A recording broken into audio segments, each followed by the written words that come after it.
Who do you think you're talking to? Although he's asking who I'm addressing, it seems like Ken, not realizing what position I hold in the company. His angry face glaring at me, Ken's shouting voice was loud enough to echo outside the office. When I reported to President, Mr. Bailey, that I was fired based on Ken's instructions, he looked at me in surprise. I had thought that a dismissal would never happen without going for Mr. Bailey. However, what Mr. Bailey was worried about wasn't me. It was the patent rights I held. What will happen to the patent rights? Disappointed by the words that came out of a worried-looking Mr. Bailey, I let out a heavy sigh. Having been with the company for a long time, I can't stay at a company that sees its employees as nothing more than tools. Starting tomorrow, I'll be joining a rival company, so I guess your business is going down. At my words, Mr. Bailey, looking pale and staring off into the distance, could only respond with a bewildered huh. Past disappointment, I couldn't help but snicker at his reaction. By the time Ken realized what he had done with my departure, it was already too late. Employees are limited and valuable assets, not tools to be used up. A natural consequence awaited the two who failed to understand this. My name is Jack. A fieldwork enthusiast, I've worked as a regular employee, disconnected from promotions even at 49 years old. After graduating from college, I joined a company as a fresh graduate, specializing in creating websites for small and medium businesses and internal systems, and before I knew it, I'd been there for 20 years. Though I've turned down promotions several times, I've managed to lead my subordinates as a project leader in the product development department. When the sales department receives new inquiries or orders, they usually come to me first. After that, our team discusses how to build the system in meetings. Those are my favorite times. Despite being a small company, I take pride in working with teammates who have globally viable ideas. When I received a patent for a program fundamental to our system development, the whole team celebrated. Though the patent rights are in my name as the team leader, I still think of it as everyone's achievement. I plan to continue working together with everyone to become a globally competitive company, but things changed a bit due to an internal personal transfer. A few months after obtaining the patent, Ken, President's son, was suddenly transferred to my product development department. Despite being in his 20s, Ken was inexplicably transferred as a department head. I worried that Ken, with his craftsman-like attitude, might not blend well with the other employees. But my concerns were ignored, and Ken spoke to us with a condescending attitude. I'm going to grow this company. Your regular employees just need to follow my orders. If Ken had achievements or charisma, his arrogant attitude might have been tolerable, but he had none. Without understanding our work, Ken skipped meetings and simply focused on speeding up deliveries for requests we received. There was even a time when Ken unilaterally changed the deadline for a project we were progressing on a comfortable schedule by contacting the client directly. This project doesn't need a month, right? Get it done in 2 weeks. That way, we can take on more orders. It was easy to imagine that having the planned delivery time would inevitably lead to overtime and consecutive days when we couldn't go home properly. Regardless, Ken's tyranny continued, and the motivation of everyone in the department plummeted. I thought that if things continued on this path, turning into a company with harsh working conditions and poor treatment of employees, people would start leaving as if fleeing. So, as a leader, I decided to directly negotiate with Mr. Bailey. Mr. Bailey, about your son. Ken is working hard, right? I plan to have him take over the company, so he needs to start building a solid track record now. I tried to discuss Ken's behavior, but Mr. Bailey wouldn't listen to me and instead made me listen to his boasts about his son. Even when I subtly suggested to Ken that it might be better to change the current situation, he just arrogantly insisted on his position as department head, and it was impossible to have a meaningful conversation. Maybe it's true that the apple doesn't fall far from the tree. Ultimately, there were no signs of any directives from Mr. Bailey, his father, and Ken's tyrannical behavior only worsened day by day. Ken had been in sales at other companies, but he was still young and barely had any experience as a working adult. Yet, he was suddenly placed in a department head position at his father's company, perhaps feeling like the king of the hill. Every instruction from Ken felt so unreasonable that it seemed impossible to implement. As Ken's behavior became increasingly arrogant day by day, there were more moments when I felt he regarded us almost like slaves. "You all can work here thanks to me. As long as you do what I say, I'll let you stay in this company." Naturally, following Ken's words, a wave of employees began leaving the company. Consequently, my workload increased dramatically, and I found myself staying at the company or nearby hotels more often. Even in such circumstances, Ken's tyranny did not change. On the contrary, he became frustrated with the decreased work efficiency due to fewer hands and blamed us, saying we were incompetent. In an attempt to protect the other employees, I repeatedly voiced my concerns to Ken, but as expected, it led nowhere. "All the work we've done so far had ample leeway. With this ridiculous schedule now, it's unworkable, and we can keep going like this. Why is a regular employee like you giving me, the department head, advice? If I say do it, you as an employee should just do it." I, too, started thinking about leaving the company, just like the other employees, unable to keep up with Ken's actions anymore. Feeling I had reached my limit with Ken's outrageous behavior, I went to Mr. Bailey again to ask him to stop Ken's tyranny. But, just like before, all I got were stories boasting about his son, and it was impossible to have a serious conversation. Feeling a disconnect with his response, I wondered why he was so insistent on having his son Ken do this job. One day, a major complaint came from a longtime client, and we were all busy dealing with it. A sudden system breakdown occurred, and the recovery operation turned out to be an extraordinary situation, not finishing even after a week of all-nighters. Somehow managing to complete the work, I staggered toward the nap room, utterly exhausted. I hadn't intended to eavesdrop, but the nap room was close to the president's office. At that moment, Mr. Smith, president of the company that caused the system breakdown, had come to our office in person. Listening to the calm conversation between the two, I was shocked to learn an unbelievable truth. Turns out, Mr. Bailey had sent his son to my department to build a track record of working as a boss in a department with someone like me who held a patent. Mr. Bailey had been using us as tools for his son's career advancement. Hearing this, I was devastated to realize that I was nothing more than a tool to the company, and that Mr. Bailey saw me as nothing more. Unable to think about resting, I trudged back to my desk, shoulders slumped and feet heavy. Even in that state, Ken continued to use me like a slave with his usual arrogant attitude. Knowing Mr. Bailey's intentions, I realized there was no need to endure Ken's oppressive behavior anymore. Exhausted, I let all my pent-up frustrations with Ken out in a burst of emotion.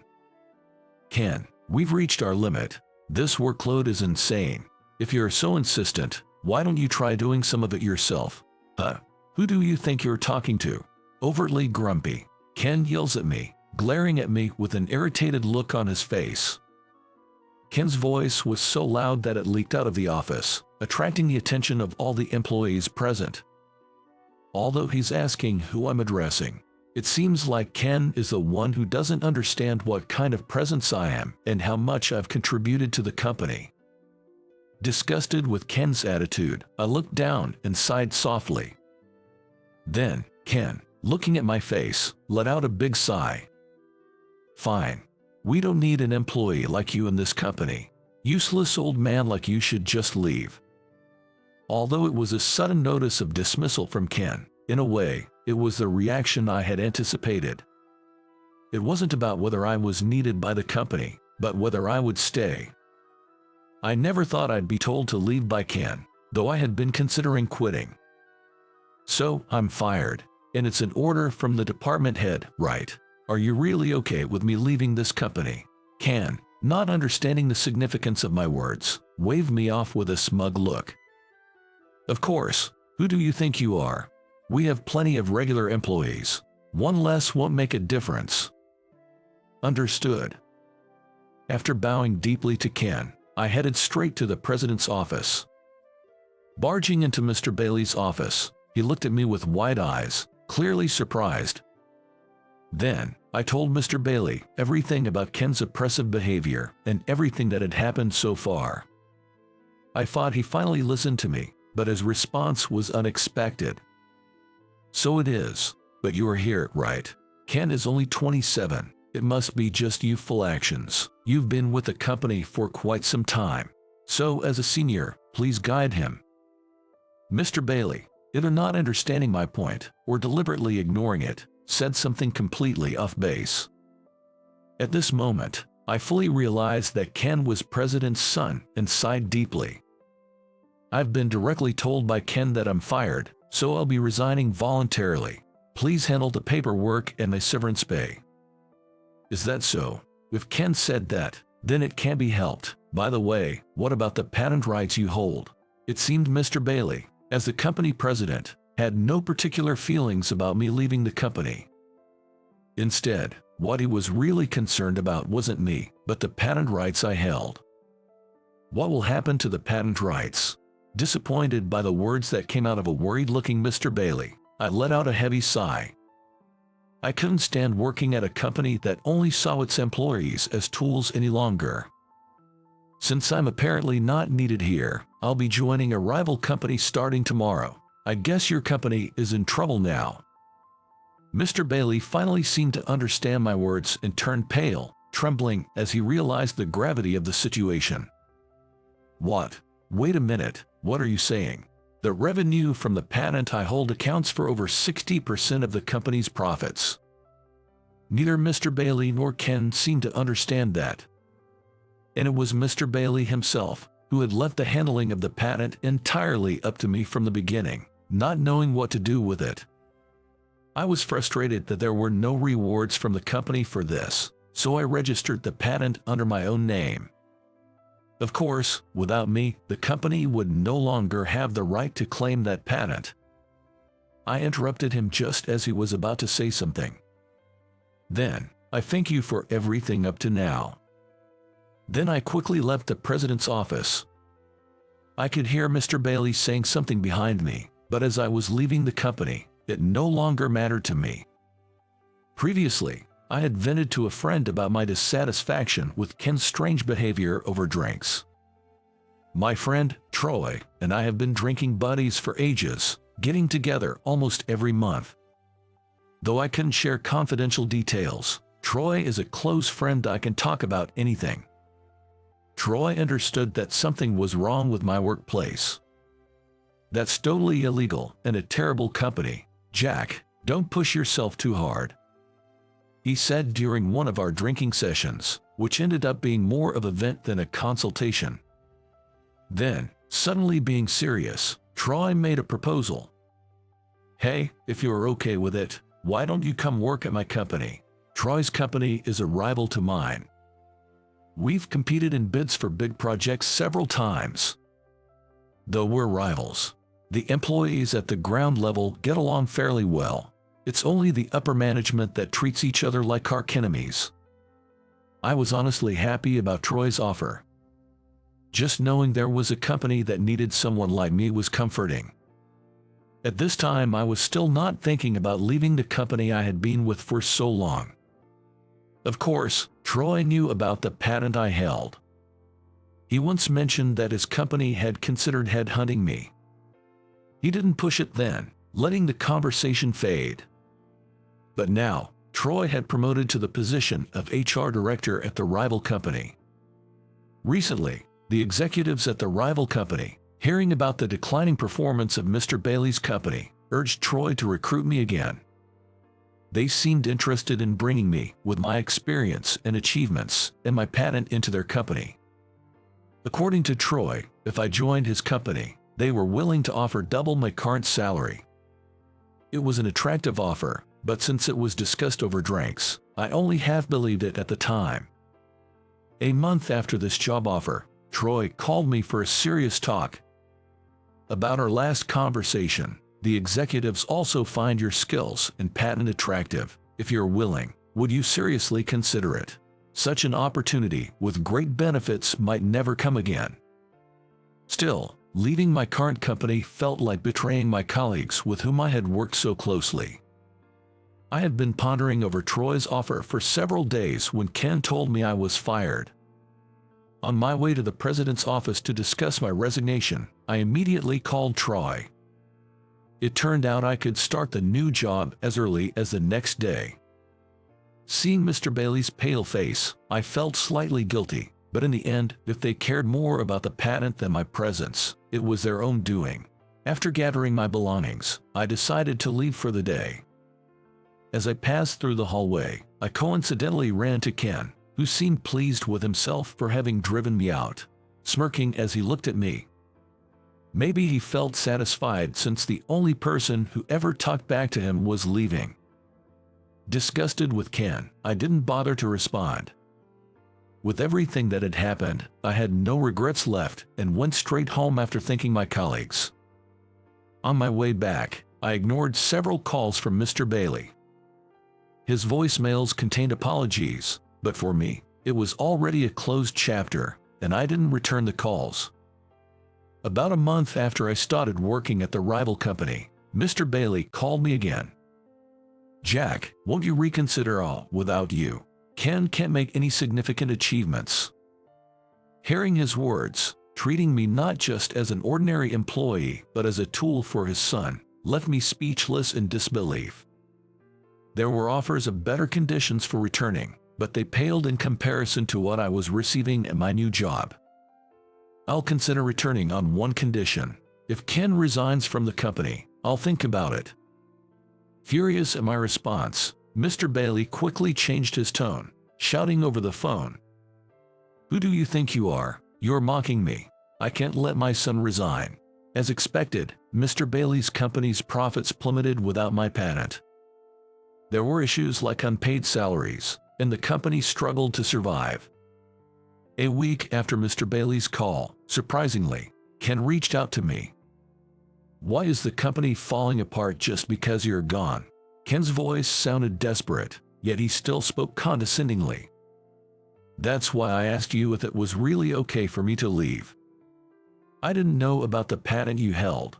It can't be helped. My father never told me about it. Why didn't you say that?" Even if I had told Ken about the patent, his reaction probably wouldn't have been any different. I told him that his own tyrannical behavior was why I left the company. Ken hesitated and then fell silent. That is, he started to say something, but then the call ended abruptly without another word. Working stress-free at the new company was gratifying, but one thing still concerned me. That is my former subordinates. My subordinates, who do their jobs well despite my complaints, are invaluable to me. It is also thanks to them that I was able to obtain a patent. I wanted to help them and asked Troy if he could take care of my former team members.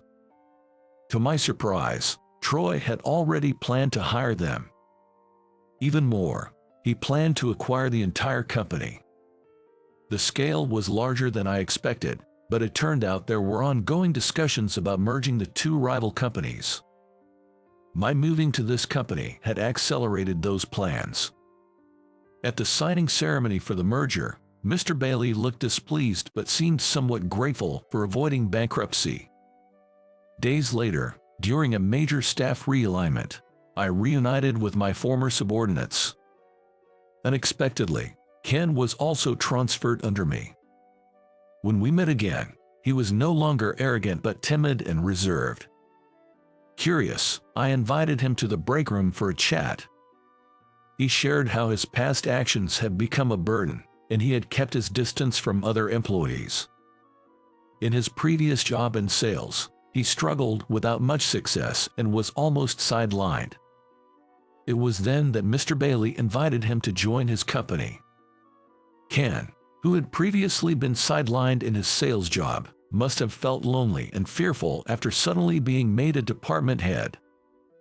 He thought adopting a superior and arrogant attitude was the way to prevent being disrespected by others. Initially, Ken even refused the offer of the department head position. However, Mr. Bailey, not listening to him, simply told him to just do it, leaving Ken anxious and confused about what to do daily. In the end, Ken too was a victim of Mr. Bailey's habit of neglecting responsibilities. Now free from those constraints, Ken told me he felt as if he had been reborn. Mr. Bailey, who had treated both me and Ken as mere tools, was deemed incompetent by the executives and is now being used as a low-level employee. Unlike Mr. Bailey, Ken, surprisingly observant and helpful, diligently accomplishes detailed tasks as my subordinate.